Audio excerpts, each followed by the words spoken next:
Hey guys, this is Killrob speaking, and today I'm going to show you one of the new features for the upcoming update. And today we are going to talk about suspensions and their setup. This is kind of a tricky thing to do, because not many people know about spring settings and so on, so kind of challenging. But here we have sitting the Bumblebee, which is from the last video. And we're going to revise it and see what we can do with it. And we have new graphs, as you see right away, and we get right into it. One tab which I didn't really show last time was this one. This is the suspension tab.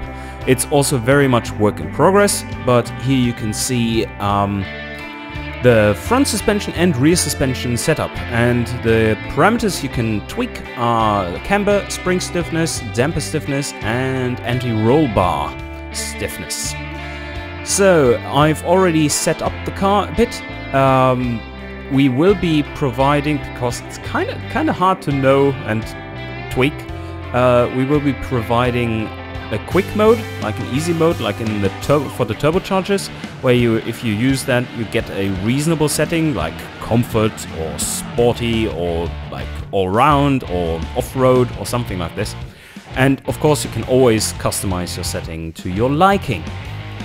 What you can set is also shown in these nice little pictures, which we already had for the tires as well, so that you, even if you don't know what the words mean, you can always see what it does. Alright, so you can set those things, and right now we have the following test results. We do have a car which handles in a way which this curve describes. So this is a cornering test, and the blue line is describing perfectly neutral driving behavior, which means no understeer nor oversteer. So what we see here is a slightly understeering car, which will be a very tame setting. So it will be easier to drive than oversteering cars, but on the other hand it won't feel as sporty. What you get from this is the maximum lateral acceleration you can achieve with the setup. Right here we have it at 9.04 meters per second square, which is 0.9 G approximately. And what we are going to do now is to see what happens if I go from, let's see what tires I have on there. I have 225s both front and rear. So what would happen if I suddenly decrease the tire width on the rear to the slidey ones we had in the last video? Okay, maybe not that extreme. Let's choose 185s and see what happens to that graph.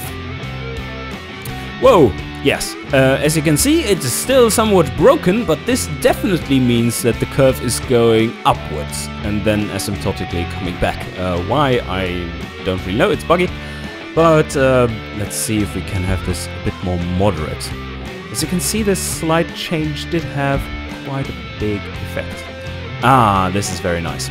Alright, so the car, when not at the limit, drives a bit oversteery, but then because of the suspension settings and the suspension type, at some critical point it comes back and becomes very understeery, like beyond the critical speed of it. So that is kind of a weird behavior, and the calculations are not figured out to a point yet, or not made to a point yet and corrected and bug fixed, that I can for sure say that you will be getting this behavior in the finished product. But we get lots of interesting stuff from that. So if I lower it one more step, we should be getting massive... more oversteer, more oversteer. So at least you can see it's very consistent in that. So you get more oversteer. And now if I want to get better performance out of it for a better maximum lateral acceleration, I can just go to larger tires and semi-slicks. And now we have 10.34 here instead of 9.0 something. And you see it's still slightly oversteery, which is good behavior for a somewhat sporty car. Makes it feel more sporty, but is harder to drive. It's less tame in extreme conditions. Another interesting aspect which we have included is the behavior while driving the curve for the roll of the car.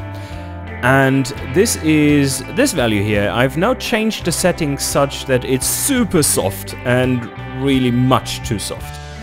So now we have a maximum roll angle of the car of 18.45 degrees at this critical speed, which is quite a lot.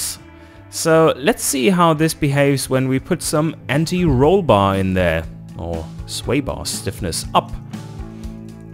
So now we put like pretty average to slightly high settings in there and see what it does. And yep, it gave the car a much better performance. It stopped it from rolling over, basically. Well, it didn't roll over before, but it was seriously affecting the performance of the car through the roll. So now we've killed that, and you see we have back the old behavior. Alright, so now we're back to the old setting, basically, even though we have super soft suspension. Let's take a look at the final graph here then. This is the bump graph. So in this test, that's a separate simulation test, we let the car drive over a 2 centimeter tall bump and see how the springs and the dampers and the body reacts to it. And from this we will be deriving things like tameness and, most of all, comfort rating of the car. So now I have a super soft setting for both front and rear. And now if I make the front really hard, let's see how the blue curve for the body movement changes. So there's front, and we put up the suspension stiffness and the damper stiffness. The anti-roll bars don't affect this test at all. Well, this specific test they don't affect because there's no roll involved. Alright, and here you can see that the curves have changed significantly. The oscillation time has decreased for the front, and for the rear it's of course still the same. And this will be also something you have to factor into your settings to get both the optimal comfort out there and a good performance for the car. Alright, and that is it for now. Hope you enjoyed, and see you guys next time. Cheers!